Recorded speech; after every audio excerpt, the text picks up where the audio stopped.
जय हिंद दोस्तों, स्वागत है आपका मैथ से मैजिक क्लासेस पे। तो दोस्तों, इस सेशन में हम लोग मैथ स्पेशल टॉप 50 प्रश्न करेंगे। समझ गए? टॉप 50 क्वेश्चंस हम लोग करेंगे जो कि विभिन्न प्रतियोगिताओं में पूछा जाने वाला प्रश्न है। ऐसा नहीं है कि आप एक एग्जाम का तैयारी कर रहे हैं तो आपको उसमें पूछा जाएगा। ये विभिन्न एग्जाम में जो आप ऑल कम्पिटिटिव एग्जाम दे रहे हैं, ऑल कम्पिटिटिव एग्जाम्स के लिए ये प्रश्न आप लोग के लिए है। तो सेशन से बन जाइए और लास्ट में आप लोग जरूर बताइएगा कि 15 प्रश्न में आप लोग का कितना प्रश्न सही हुए। ठीक है, तो चलते हैं डायरेक्ट प्रश्न की ओर। तो आप लोग सेशन से जुड़ गए हैं तो लाइक जरूर कर दीजिएगा और शेयर जरूर कर दीजिएगा, जिससे कि हो सके जो मैथ्स में परेशानी जो बच्चे हैं तो उसको डॉट क्लियर हो सके। ठीक है, तो ये जो मैथ्स का प्रश्न लेके आए मेरे दोस्त, ये हर एक चैप्टर से एक प्रश्न आपको देखने मिलेंगे और बहुत ही उपयोगी प्रश्न ये आप लोग के लिए हो जाएगा। हर एक एग्जाम्स में आप लोग के दो तीन बार पूछे गए प्रश्न है। ठीक है, तो आप लोग मैथ मैजिक क्लासेस को सब्सक्राइब करके बेल आइकन ऑल पे क्लिक कर दीजिएगा। इससे होगा कि कोई भी गवर्नमेंट नोटिफिकेशन हो, चाहे वो क्लास का कोई भी इंपॉर्टेंट मैथ पीडीएफ हो, सबसे पहले आपको इस चैनल पे मिल जाएगा। ठीक है, चलते हैं सीधे प्रश्न की ओर बिना कुछ विलंब किए। आज का पहला नंबर प्रश्न देखिएगा। tan 2a बराबर cot a minus 18 degree and 2a and actual angle that find out the value of a। ठीक है, बोला जा रहा है कि ये आपके पास दिया गया है 2 एक न्यून कोण है, 2 एक न्यून कोण है, तो a का मान क्या होगा। जब 2 एक न्यून कोण है तो न्यून कोण हम जानते हैं 90 डिग्री के नीचे जो कोण होता है उसे हम न्यून कोण बोलते हैं। समझ गए? तो सबसे पहले आपको एक चीज पता रहना चाहिए कि कॉट को 90 माइनस थीटा से यदि हम करते हैं मेरे दोस्त, तो ये मेरा टेन थीटा के बराबर आ जाता है। इतना आपको पता रहना चाहिए। ये फॉर्मूला है, ये हमने नहीं लिखा है। समझ गए? कि यानी आपको यदि करना होगा कॉट को 90 माइनस थीटा में यदि माइनस कीजिएगा तो आपका टेन थीटा का वैल्यू आ जाएगा। तो मैं यहाँ से डायरेक्ट लिख सकता हूँ tan 2a बराबर, तो ये कॉट 90 माइनस करेंगे तो क्या हो जाएगा, टेन नब्बे। ठीक है, माइनस ए माइनस 18, क्या हम लिख सकते हैं ना ये। तो टेन ए चला गया तो यहाँ से क्या आ जाएगा, 2a बराबर 90 माइनस ए प्लस 18 हो जाएगा ना। तो ये माइनस है, इधर जाके प्लस, यानी 3a बराबर 90 और 18 जुड़ जाएगा आपका तो 108 का निर्माण करेगा। तो a बराबर 3 तियान और 3 छक 18, यानी a का वैल्यू क्या आपके पास निकला है, 36 निकला है। तो a का वैल्यू ही पूछ रहा है आपसे, तो a का value 36 is correct answer, option number 3। समझ गए? बस ये फार्मूला आपको जानना था कि कॉट 90 माइनस थीटा करेंगे तो आपका वैल्यू टेन थीटा के बराबर हो जाता है। समझ गए? ठीक है, चलते हैं अगले प्रश्न पे। आज का दूसरा नंबर प्रश्न, एक समद्विबाहु त्रिभुज का परिमाप 32 सेंटीमीटर है, आधार समान भुजा का 6/5 गुना है, तो क्षेत्रफल कितना होगा। एक समबाहु त्रिभुज है तो आराम से आप आंख कान बंद करके आप एक समबाहु त्रिभुज निर्माण कर लीजिएगा। समबाहु त्रिभुज वो होता है जो दोनों की ओर बराबर भागों में विभाजित करे। तो हम इसको ए मान लेते हैं, इसको बी मान लेते हैं, इसको सी मान लेते हैं, इसको डी मान लेते हैं। क्या हमने गलत माना कोई चीज? नहीं ना, हम मान लेते हैं। तो बोला जा रहा है आधार जो इसका है समान भुजा का 6/5 है, यानी यदि ये भुजा मेरे 5 है मेरे भाई, तो ये दोनों तो भुजा सेम होंगे, तो ये जो आधार इसका होगा ये 6x के बराबर होगा। कहने का मतलब ये है, साफ साफ बोला जा रहा है प्रश्न में कि आधार समान भुजा का 6/5 गुना है। ठीक है, तो क्षेत्रफल आपको कितना होगा यदि परिमाप दिया गया है। तो परिमाप क्या होता है, परिमाप क्या होता है, समबाहु त्रिभुज का परिमाप दोस्त तीनों कोणों का योग ही तो परिमाप होता है। तो तीनों कोणों का योग क्या होगा, 5x प्लस 5x, सॉरी तीनों भुजा का योग यानी 6x। कितना इसका वैल्यू दिया गया है, 32। तो क्या मैं यहाँ से 16x बराबर 32 लिख सकता हूँ। ठीक है, x बराबर क्या लिख सकते हैं, 2, यानी x का वैल्यू आपके पास 2 निकल के आया। जब x का वैल्यू आपके पास 2 निकल के आएगा मेरे दोस्त, तो आपका ये वैल्यू कितना रह जाएगा, 10, ये वैल्यू 10, ये वैल्यू टोटल 12। टोटल 12, यदि ये वैल्यू मेरा टोटल 12 है तो क्या मैं इसको 6 और 6 भी बोल सकता हूँ ना, कोई दिक्कत नहीं। तो आपका अब क्या निकल जाएगा, आपको एरिया निकालना है। तो एरिया क्या होता है, समबाहु त्रिभुज का समद्विबाहु त्रिभुज का क्षेत्रफल जो होता है मेरे भाई, हाफ गुना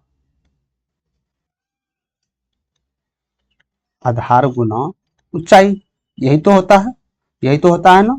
तो हाफ, आधार कितना है आपके पास, तो आपको ये निकालना है, आपको ये निकालना है, हमको एक चीज लेके चलना है। तो इसको हम सबसे पहले क्लियर करते हैं। ठीक है, तो हाफ गुना आधार कितना है, 6 है। ठीक है, आधार 6 है।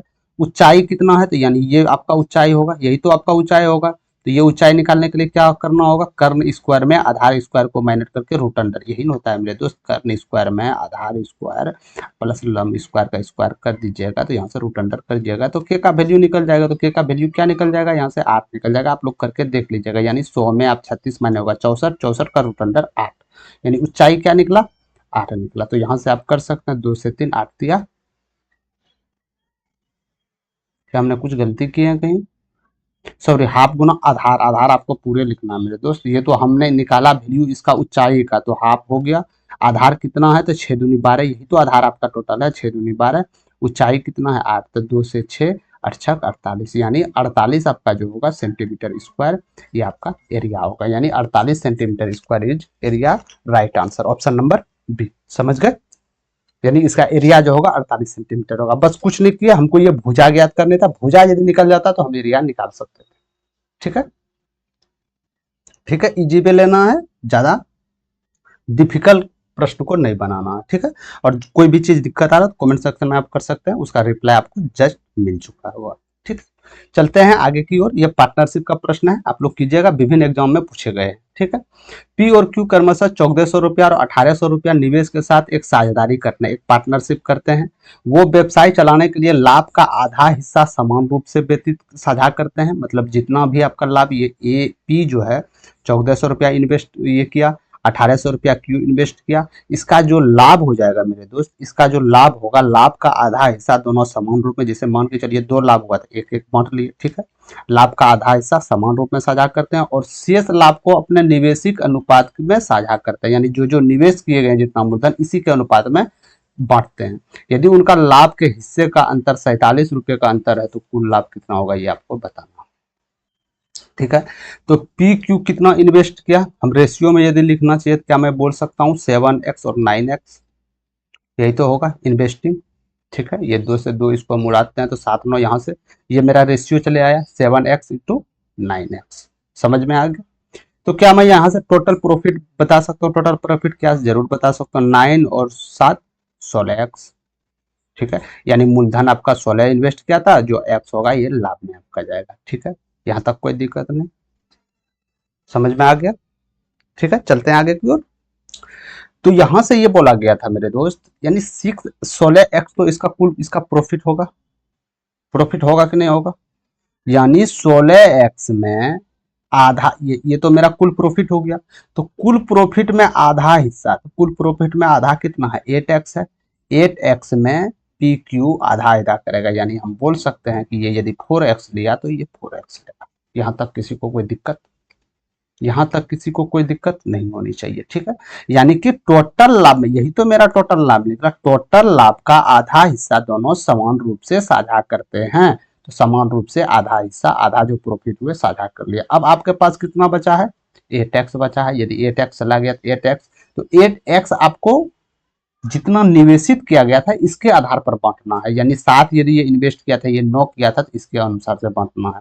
टोटल आपका 8x प्रॉफिट है, तो टोटल यहाँ संख्या का योग कितनी है 9 7 16x, 16x का वैल्यू 8x, यानी x का वैल्यू हाफ, क्या मेरा यहाँ से निकल जाएगा, x का वैल्यू हाफ निकल गया। ठीक है, तो x का वैल्यू हाफ निकलने का मतलब है p का इसमें लाभ आपका 5.5x होगा, और इसमें q का लाभ जो होगा इसका आधा कीजिएगा 4.5x होगा। समझ गए, समझ गए आप लोग, 4x होगा।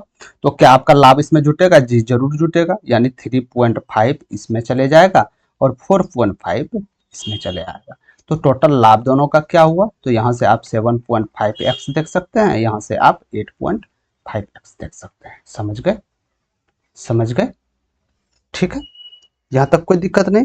अब बोला जा रहा है कि ये जो दोनों का लाभ जो आप निकाले थे, दोनों का लाभ जो निकाले मेरे दोस्त, ये जो दोनों का लाभ निकला आपका, ये लाभ के हिस्से में 47 रुपये का अंतर है, तो कुल लाभ कितना हुआ, यानी कि इसको और इसको अंतर कीजिएगा तो 47 के बराबर आएगा, लेकिन इसको आप इसको अंतर कीजिएगा तो x का वैल्यू बराबर 27 के बराबर आ जाएगा, यानी हम बोल सकते हैं कि x का वैल्यू 47 के बराबर है। तो पूछा जा रहा है कुल लाभ कितना होगा, तो दोनों को 8 कीजिएगा तो कुल लाभ कितना होगा, तो 8 7 15 1 16x, यही तो आपका कुल लाभ है। अरे कुल लाभ तो ही 16x आपका निकला है मेरे दोस्त, तो 16x में यानी बराबर 16 गुना 47 आपको कर सकते हैं। तो यहाँ से कीजिएगा 7 42, यानी कोई भी होगा, लास्ट डिजिट आपका 2 निकलेगा। लास्ट इकाई डिजिट कितना निकलेगा आपका? 2 निकलेगा, तो 2 is correct answer, number option A. समझ गए?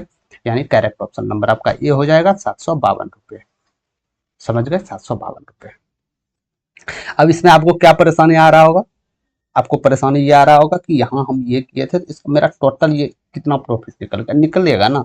मान के चलिए 7 आपने इन्वेस्ट किया, 7x रुपया। ये जो x है ये तो कोई कहीं ना कहीं ये टाइम दर्शा रहा होगा, और टाइम और धन का गुणनफल ही आपको लाभ का परसेंटेज बताता, लाभ का वैल्यू बताता है। तो यानी 9x ये गया होगा, 9x ये गया होगा, यानी 9 7 16x। समझ गए? टोटल धन लगाया 16x, प्रॉफिट हुआ 16x रुपया हुआ। इसका आधा हम बांट दिए, आधा होता है 8x, तो दोनों में बराबर बराबर 4x बांट दिए। अब जो इसका आधा हिस्सा कितना बचा? 8x बचा। आधा हिस्सा को इसके निवेशित पूंजी के आधार पर यदि हम बांटते हैं तो इसका 3.5 रुपया निकलता है, इसका 4.5 रुपया निकलता है। ठीक है, तो दोनों में इसी तरह आपको जोड़ना है। 3.5 रुपया इसमें जुड़ गया और 4.5 रुपया इसमें जुड़ गया। दोनों का लाभ का अनुपात देख लेते हैं, तो लाभ का अनुपात आपका ये निकला, लेकिन साफ साफ बोला जा रहा है अंतर 47 है, तो अंतर 47 के बराबर वैल्यू बराबर कर दिए, तो एक्स का वैल्यू 47 निकला। तो टोटल हम जानते हैं 16x मेरा टोटल कुल लाभ है, तो 16 में x का वैल्यू निकल गुना कर देंगे तो आपका टोटल लाभ निकल जाएगा। समझ गए? यहाँ से आप चाहे तो इसको ऑप्शन से भी बना सकते थे। ठीक है, तो मैथ को ज्यादा आपको सीरियस लेना नहीं है, जिस तरह बोला जा रहा है सेम उसी तरह, बस कॉन्सेप्ट आपको याद रखना कि हाँ ये कॉन्सेप्ट में ये क्लियर होगा। समझ गए? चलते हैं चौथे नंबर प्रश्न की ओर। ये आपका चौथा नंबर प्रश्न है, ये भी मैक्सिमम एग्जाम में आपका पूछा गया प्रश्न, ये बात याद रखिएगा। ठीक है, हर एक प्रश्न जो इस शिफ्ट में आपको कराया जा रहा है ये कहीं ना कहीं एग्जाम में पूछे गए, तो ये सब क्वेश्चंस को आप इजी ना लें। ये हो सकता है आपके एग्जाम में आने वाले शिफ्ट में ये क्वेश्चन दोहराए जाए। समझ गए? तो इसका वैल्यू आपको पता करना है, तो सबसे पहले कुछ नहीं करना है, 4 गुना 123। ठीक है, नीचे कितना जीरो आ जाएगा? तो यानी इसमें 4 है, इसमें 2 है, 6, यानी हम 10 पे पावर 6 लिख सकते हैं। लिख सकते हैं कि नहीं? ठीक है, जरूर लिख सकते हैं। इसको आप गुना कीजिएगा तो कितना आ जाएगा? 492 बेटे 10 पे पावर 6, यानी हम क्या इसको लिख सकते हैं? 492 या गुना 10 पे पावर -6, यही तो आपका आंसर होगा। तो 492 10 पे पावर -6 आंसर कहाँ होगा? वही आपका उत्तर होगा। 492 10 पे पावर -6 4.9 है ना। ओ, इसको और आपको तोड़ना होगा। कैसे तोड़ना होगा? तो देखिए 4.94, जैसे मान के चलिए यहाँ -6 है, तो -6 है तो यहाँ 4 आना चाहिए, यानी ये उत्तर नहीं हो गया आपका। ठीक है, यदि हम इस जगह वैल्यू 5 करते हैं, यदि हम इस जगह वैल्यू 5 करते हैं तो 49.2 आना चाहिए, तो ये भी उत्तर नहीं होगा। अब बात करते हैं दूसरा नंबर। दूसरा नंबर यदि हम 4 करते हैं, यहाँ से नहीं समझे, जैसे 492 मेरे दोस्त है, तो यानी 10 पे पावर बोल रहा है कि 4 करो, तो यहाँ कहीं ना कहीं 10 पे पावर 2 तो बचेगा, तो दोनों को ऐड कीजिएगा तब ना 10 पे पावर 6 होगा। ठीक है, तो यहाँ से क्या निकल के आ जाएगा? 492 गुना 10 पे पावर -4, और नीचे जो 2 जीरो था ये दोनों दशमलव के रूप में यहाँ पड़ जाएगा, तो आपका उत्तर 4.92 गुना 10 पे पावर -4 हो जाएगा। 4.92 गुना 10 पे पावर -4 इज करेक्ट आंसर। समझ गए?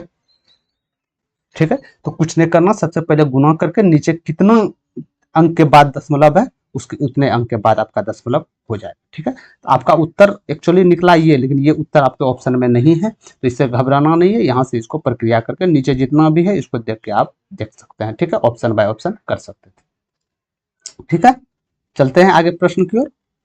आज का 5वां नंबर प्रश्न,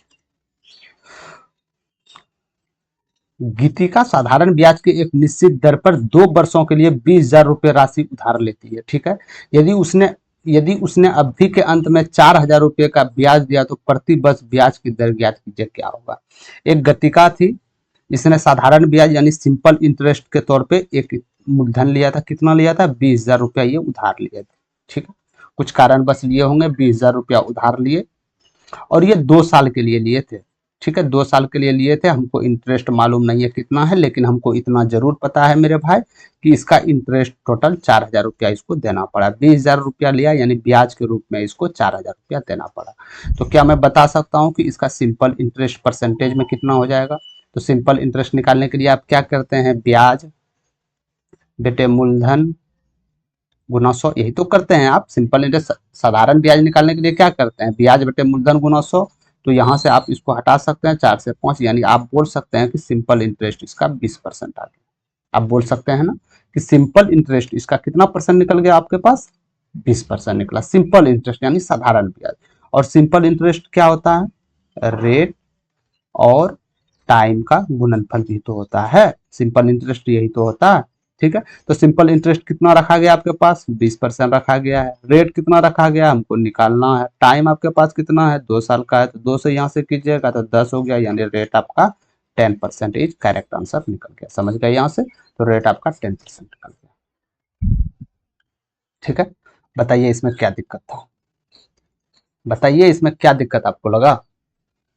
सिंपल आपको सॉरी साधारण ब्याज निकालना था। साधारण ब्याज निकालने के लिए आपके पास जब ब्याज दिया गया है, मूलधन दिया गया है, तो बस किस बात का आप देरी कर रहे हैं, डायरेक्ट साधारण ब्याज निकाल क्यों ना देते। साधारण ब्याज 20% निकला, बस इसमें टाइम से भाग देना था आपको, बस आपका रेट निकला था।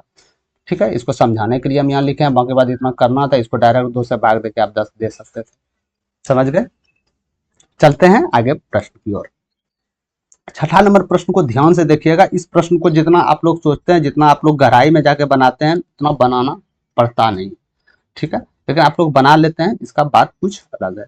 पहले ये संख्याएं दिया गया 1 2 3 4 5 6 7 8 9 10 11 संख्या है। ठीक है, इसका माध्यका ज्ञात करना है आपको। यदि आंकड़े 92 को 99 से, 41 को 43 से बदल दिया जाए तो नया माध्यका ज्ञात कीजिए, और पुराना माध्यका नए माध्यका में अंतर क्या होगा। सबसे पहले तो ये संख्याएं जो दिया गया इसका आपको माध्यका ज्ञात करना होगा। फिर ये माध्यका ज्ञात करने के बाद 92 को 99 में कन्वर्ट करना होगा, 41 को 43 में बदलना होगा, फिर इसका भी माध्यका निकालना होगा, और दोनों में माध्यका का अंतर ज्ञात करना होगा, अंतर कितना होगा।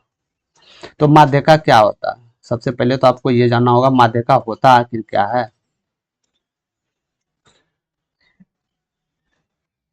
कहीं ना कहीं बीच वाले संख्या आप माध्यका बोल सकते हैं ना। जैसे कोई भी माध्यका यदि आपको निकालना है मेरे दोस्त, सबसे पहले कोई किसी का भी माध्यका निकालना हो, उसको सबसे पहले आरोही क्रम में सजा लीजिए आप। आरोही क्रम में सजाने के बाद बीच का जो वैल्यू आएगा वही आपका माध्यका होगा, बीच का जो वैल्यू आएगा वही आपका माध्यका होगा। और यदि बीच में संख्या नहीं है तो साइड दोनों का योग करके 2 से भाग देना होता है। जैसे एग्जांपल के तौर पे हम अभी देख लेते हैं। ठीक है, जैसे मान के चलिए कि 41 64 87 टोटल 11 संख्याएं हैं, 11 संख्याएं हैं ना। ठीक है, तो यदि टोटल 11 संख्याएं हैं तो इसको यदि हम आरोही क्रम में सजाएंगे, ऐसे करके करके करके आरोही क्रम में हम सजाएंगे। ठीक है, 4 हो गया, यहाँ 5 हो गया, 6 हो गया, इसी तरह हम आरोही क्रम में सजाने जाएंगे तो इसकी बीच वाली संख्या क्या होगी।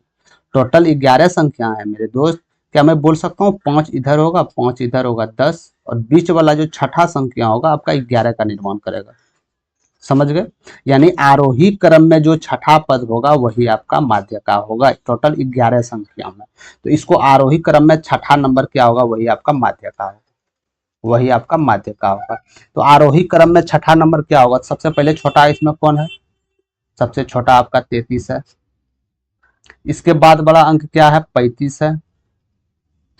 इसके बाद वाला आपको क्या नजर आ रहा है, 41 है। इसके बाद वाला नजर क्या आ रहा है, 46 है। इसके बाद 55 है, इसके बाद 58 है।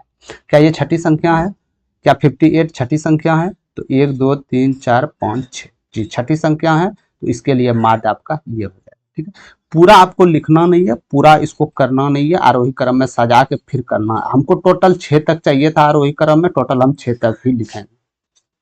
समझ गए, तो यानी 58 इसका माध्यका होगा। किसका होगा, ये ऊपर वाली जो संख्या लिखा गया इसका माध्यका कितना होगा, 58 होगा। यहाँ तक कोई दिक्कत नहीं, कोई दिक्कत नहीं। ठीक है, अब आगे चलते हैं कि दूसरा भी माध्यका निकालना होगा। वो किस तौर पे कि 92 को 99 से बदला। यदि आप 92 तो आपका इधर संख्या होगा ना, 92 को 99 से बदल दे तो हमको क्या ही फर्क पड़ने वाला है, कोई फर्क पड़ने वाला नहीं है। 41 को 43 से बदल दिया तो 41 को यदि 43 से बदले तब पर भी 46 से नीचे, इससे भी हमको फर्क नहीं पड़ने वाला है। यानी कि हम बोल सकते हैं नया माध्यका जो होगा मेरे दोस्त, नया माध्यका आपका भी 58 ही होगा। समझ गए, हाँ यहाँ से 41 के जगह 41 से 60 हो जाता तब माध्यका में चेंजिंग होता है, बट इसका 58 से नीचे, या तो 58 से नीचे ही चेंजिंग हो रहा है या तो ऊपर चेंजिंग हो रहा है। समझ गए, तो यहाँ से नया माध्यका 58 हो जाएगा। तो पुराना और नया में अंतर क्या हो जाएगा, पुराना और नया में आपका अंतर -58 जीरो हो जाएगा, यानी माध्यका में कोई अंतर नहीं होगा। जो उसका माध्यका होगा वो भी इसका माध्यका होगा।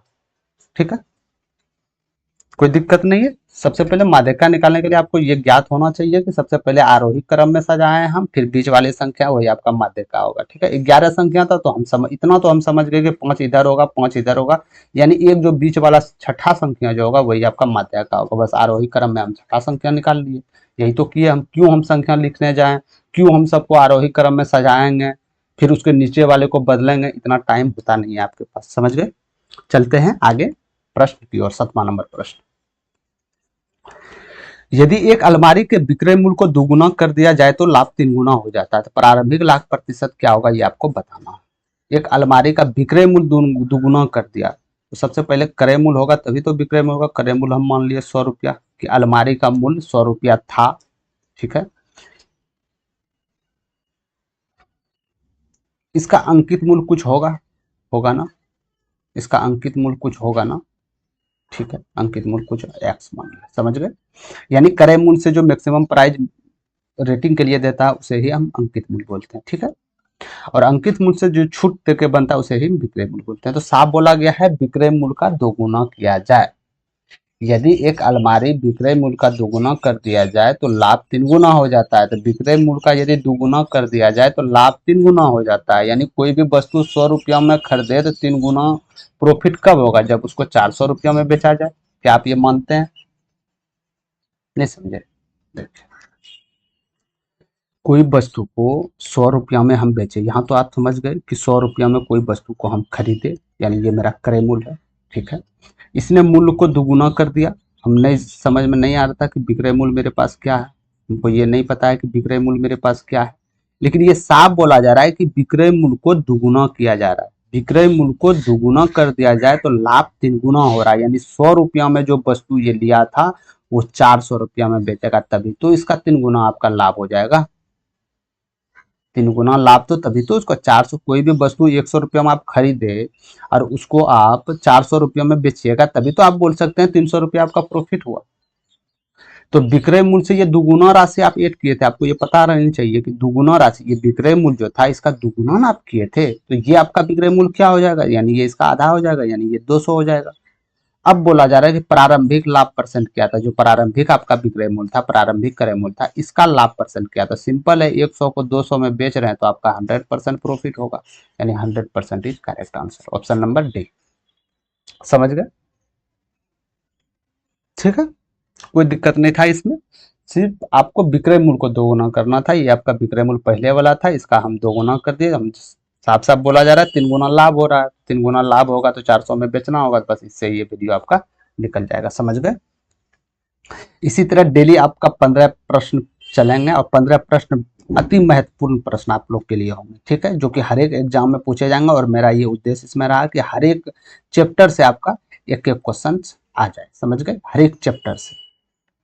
ठीक है, तो आप लोग सेशन से बन जाइए। वीडियो पसंद आ रहा है तो लाइक जरूर करिए, और कॉन्सेप्ट कैसा लगा कमेंट बॉक्स सेक्शन में जरूर बताइएगा। यदि इसमें कुछ सुधार करने की जरूरत है तो आप वो भी कमेंट सेक्शन में अपने राय दे सकते हैं। ठीक है, चलते हैं आगे की ओर। एक दुकानदार 7% और 2% कर्मिक, सॉरी माफ कीजिएगा ये आपका अदर टाइपिंग हो गया। एक दुकानदार 7% और 2% कर्मिक छूट प्रदान करता है जो डैश एकल छूट समतुल्य होता है। तो 7% छूट दे रहा, पहला 7% छूट, दूसरा 2% छूट, माइनस माइनस प्लस, 7 गुना 2 बेटे 100। तो यहाँ से आपका -9 और प्लस 1.14 आ गया। तो यदि इसमें माइनस कीजिएगा कुछ भी आएगा तो यानी 8 के समथिंग कुछ आ जाएगा आपका, 8.86 is correct answer, option number B. समझ गए। तो आप इसको कुछ नहीं, ए बी फॉर्मूला पे A B plus sorry A plus B plus या minus A B by 100, A B by, माफ कीजिएगा, ए बी बाय 100। इससे ये प्लस माइनस का क्या अंतर होगा कि यदि ये कोई प्लस है, ये भी प्लस माइनस, ये भी प्लस है तो ये प्लस हो जाएगा, माइनस माइनस ये प्लस हो जाएगा, यानी चिन्ह परिवर्तन इसमें होगा। ठीक है, तो एकल छूट खोज रहा था, ए बी पे बिठा देते, आपका 8 पॉइंट कुछ समथिंग यानी 86% आ रहा था, यही आपका करेक्ट आंसर हो जाएगा। समझ गए। चलते हैं आगे की ओर। 9वां नंबर प्रश्न, ये आपको यूट्यूब के पोस्ट के माध्यम से भी ये प्रश्न दिया गया था, बहुत सारे स्टूडेंट्स ने जवाब आपका गलत दिए थे। ठीक है, एक कार 44 किलोमीटर दूरी 11/4 लीटर पेट्रोल में तय करती है, तो कार 1 लीटर पेट्रोल में उपयोग करके कितनी दूरी तय कर सकता है। 2.3/4 लीटर में कितने गाड़ी चल रहा है? 44 किलोमीटर चल रहा है ना। यानी क्या मैं बोल सकता हूँ, इसको भिन्न को तोड़ें, 4 दूनी 8 3 11/4 लीटर में कितना किलोमीटर चल रहा है? 44 किलोमीटर चल रहा है। तो क्या हम बोल सकते हैं 1 लीटर में कितना किलोमीटर चलेगा? तो सिंपल इसको भाग, इधर चौके 44, तो नीचे नीचे गुना हो जाएगा, 4 चौके 16 किलोमीटर, यानी कि 1 किलोमीटर में ये 1 लीटर में ये 16 किलोमीटर चलेगा। तो यानी 16 kilometre is correct answer, option number B. समझ गए? चूंकि इसलिए पे बनता तो आप इस तरह भी कर सकते थे इसको, ठीक है। यानी कि इतना में इतना लीटर चल रहा है तो 1 लीटर पूछा जा रहा है ना, तो 1 लीटर में कितना कितना लीटर। यदि 2 लीटर पूछता तो 16 दूनी 32, 5 लीटर पूछता तो 16 16 पंचे 80, ठीक है। इस तरह आप कर सकते थे। 10 नंबर प्रश्न को देखिएगा, एक ट्रेन 110 मीटर लंबे प्लेटफॉर्म को इतना सेकंड में, 205 मीटर लंबे प्लेटफॉर्म को इतना सेकंड में पार करती है, ट्रेन की गति क्या होगा ये आपको बताना। इसको आप सबसे आसान तरीका से बनाना चाहते हैं तो एक बार ऑप्शन से आप इसको देख लीजिएगा, बाकी बात आप नॉर्मली बना सकते हैं। नॉर्मली क्या बना सकते हैं?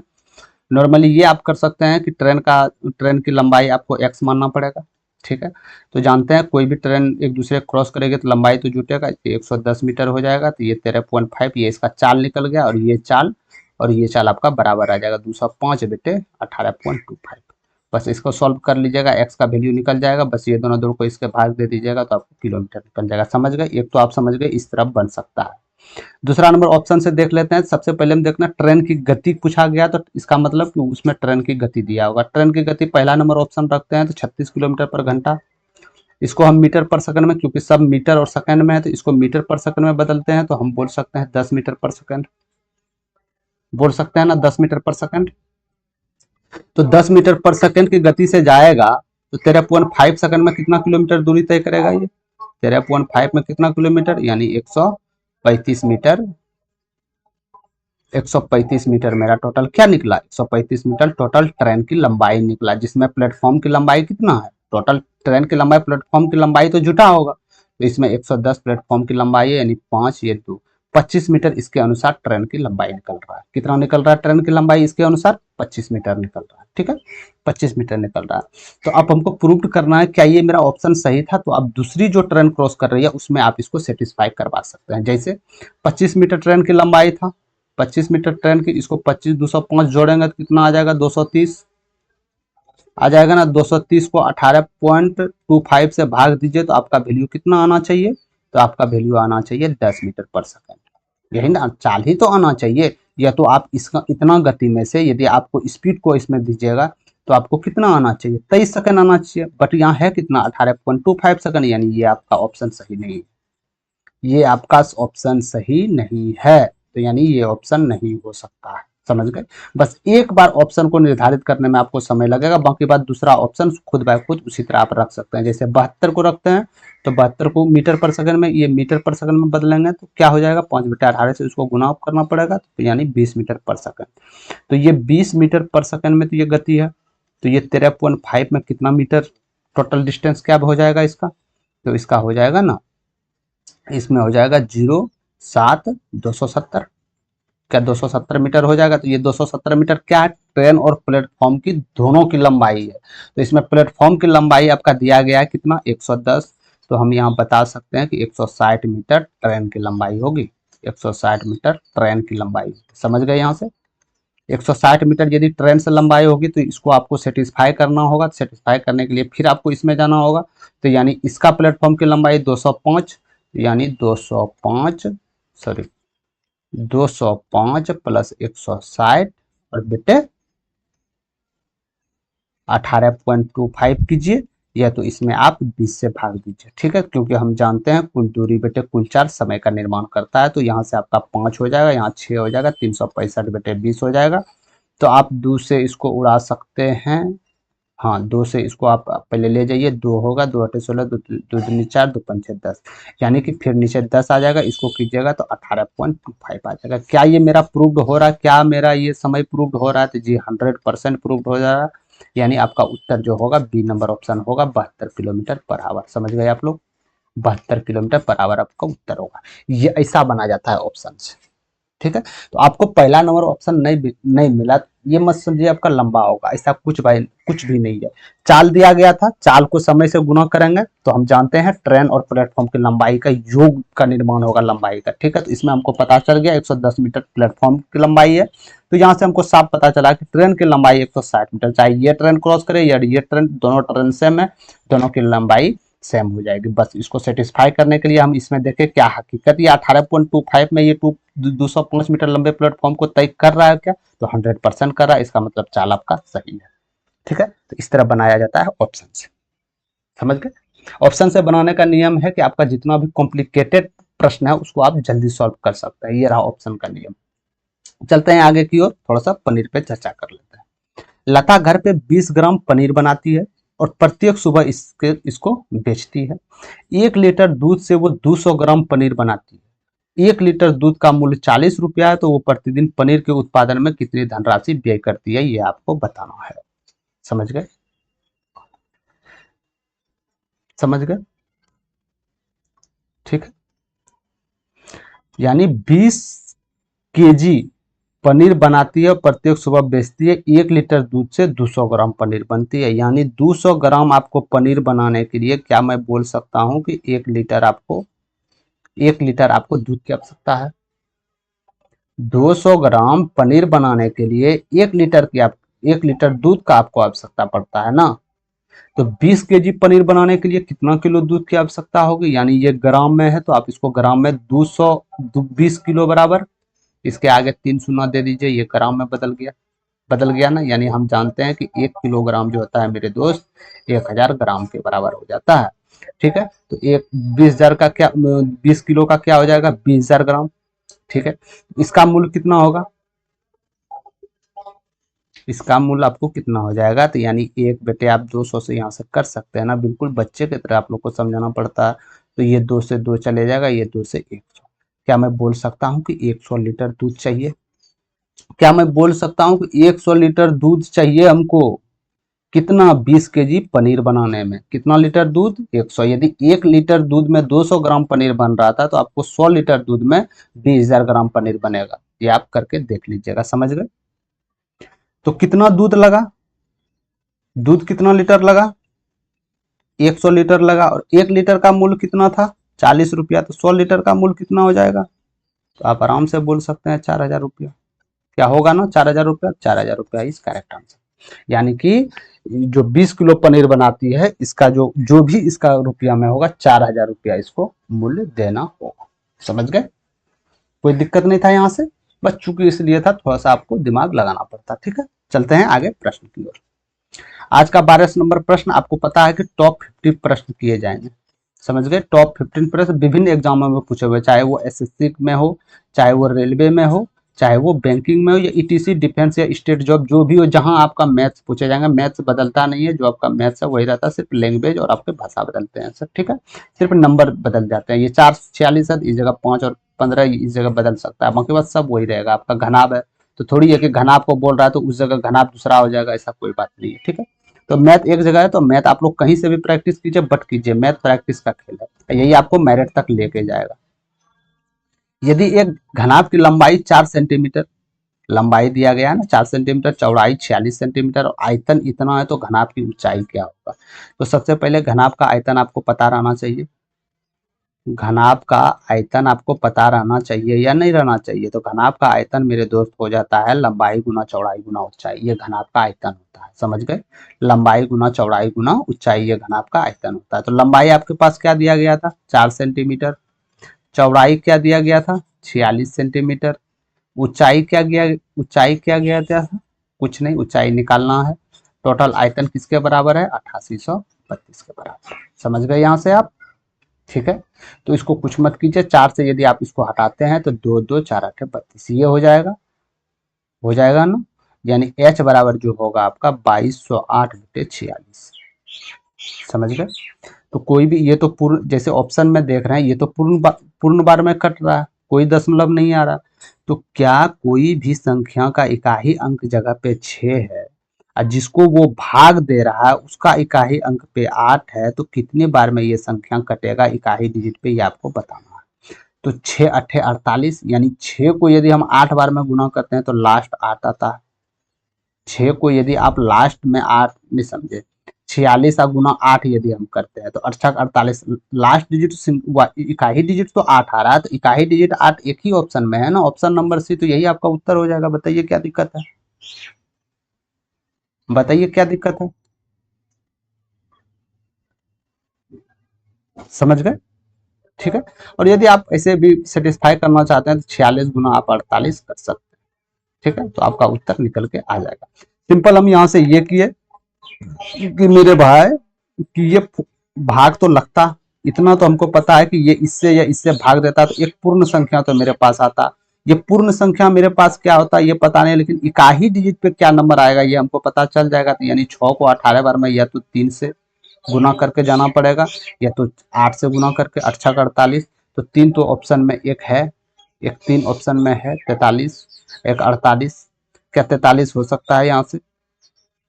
यदि 46 है क्या ये 43 हो सकता है? कभी नहीं हो सकता है, समझ गए? यानी 48, यदि आप 48 को 46 से मल्टीप्लाई करते हैं मेरे दोस्त तो आपका उत्तर आ जाएगा। जैसे 8 छक 48 हो गया, 4 हो गया, 6 चौक 24, 4 28 हो गया, 32 के 2 हाथ में 3 हो गया, 16 3 19 हो गया, यानी 8 0 आपका क्या हो जाएगा, 2 2 2208। ठीक है, तो ये आपका उत्तर 48 के बराबर आ गया, समझ गए?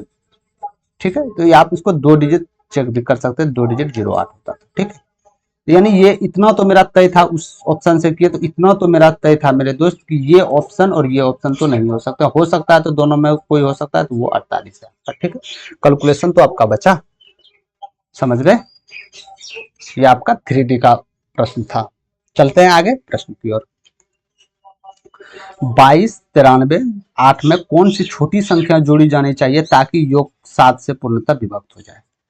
आपके पास संख्या 22 93 8 दिया गया है, बोला जा रहा है इसमें कौन सी संख्या जोड़ा जाए जो 7 से विभक्त हो जाए। ये छोटी संख्या है, या तो इसको भाग देकर भी कन्वर्ट कर सकते हैं, या तो 7 के विभाज्य का नियम है कि लास्ट का इकाई अंक आपको इसको लेना, इसको दुगुना करके इसमें माइनस कीजिए, यदि इससे 7 से विभाज्य हो रहा है तो वो संख्या 7 से विभाज्य होगा। यदि छोटी संख्या है, 7 का नियम हम विभाज्य का नियम पूरा फुल्ली करवा चुके हैं, 1 से लेकर 11 तक विभाज्य का नियम क्या होता है। यदि आप लोग वीडियो नहीं देखे हैं तो आप लोग वीडियो को जरूर देखिएगा। 1 से 2 क्वेश्चन हर एक शिफ्ट में आपको हर एक एग्जाम में देखने मिलेंगे। ठीक है, एक नहीं कम से कम तो एक प्रश्न हर एक एग्जाम में देखने आपको मिलेंगे। ठीक है, तो इसमें कौन सी संख्याएं जोड़ना होगा, तो इसमें यदि 7 से भाग देते हैं तो 7 या 21 हो जाएगा, 7 दूनी 14 हो जाएगा, 5 7 7 49 हो जाएगा, 49 यहाँ हम लिखते हैं तो यहाँ 4 हो जाएगा, 7 7 49 जाना चाहिए, यानी एक्स का वैल्यू 1 रखना पड़ेगा आपको, तब जाके ये सेटिस्फाई हो जाएगा, यानी 1 का वैल्यू। ठीक है, कोई दिक्कत नहीं है। चलते हैं 14 नंबर प्रश्न पे।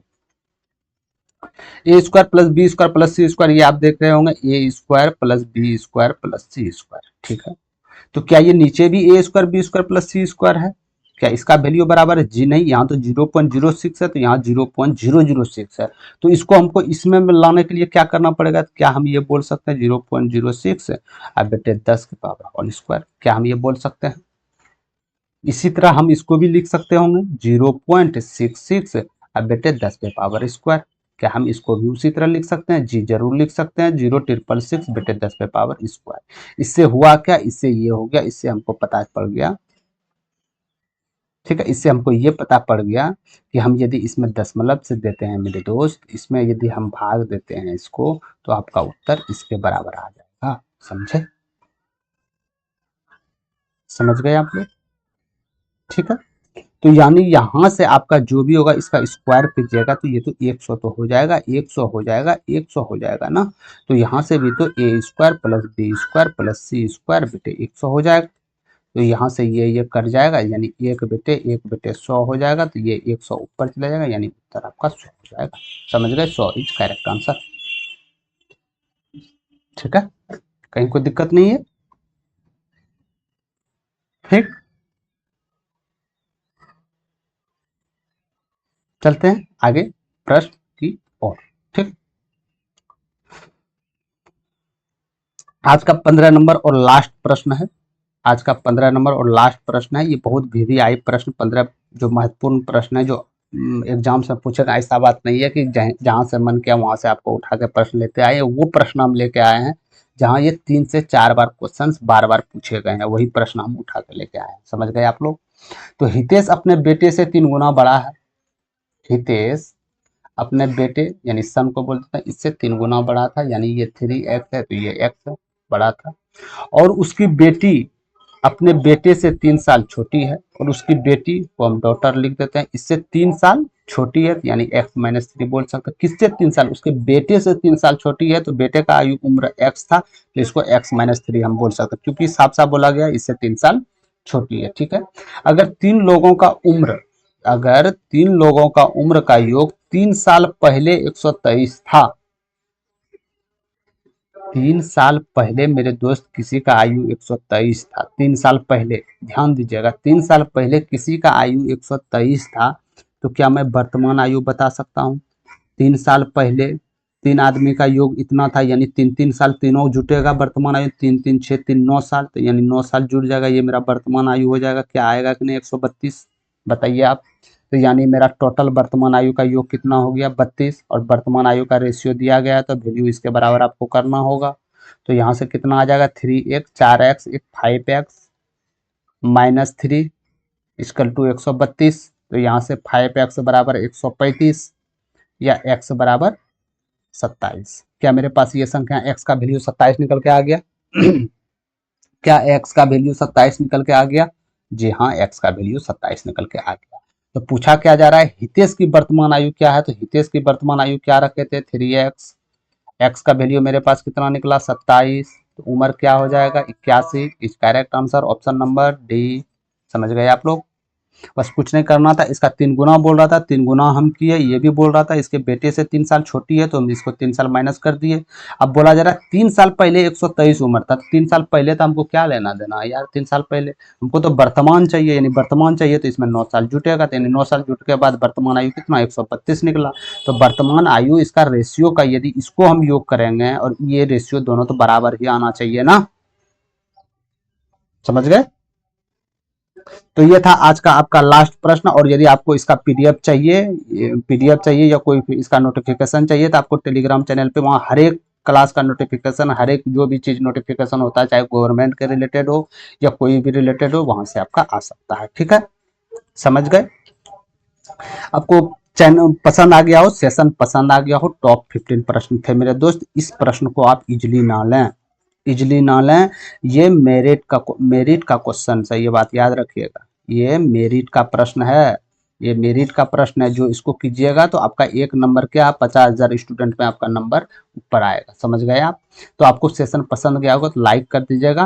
और जो बच्चे को मैथ में तकलीफ हो रही है या दिक्कत हो रहा है, स्कोर बढ़ नहीं पा रहा है, तो उसको शेयर कर दीजिएगा, क्योंकि उसको प्रैक्टिस का कमी है, ये भली बात ही जानते हैं। प्रैक्टिस जितना होगा वो मैथ में स्कोर उतना ही कर पाएंगे। ठीक है, तो इसीलिए आप लोग मैथ मैजिक क्लासेस से ज्वाइन करके बेल आइकन ऑल पे बटन पे क्लिक कर देंगे। ठीक है, तो आज के लिए इतना ही, धन्यवाद। मिलते हैं कोई और नेक्स्ट क्लास में, अभी के लिए इतना ही। जय हिंद।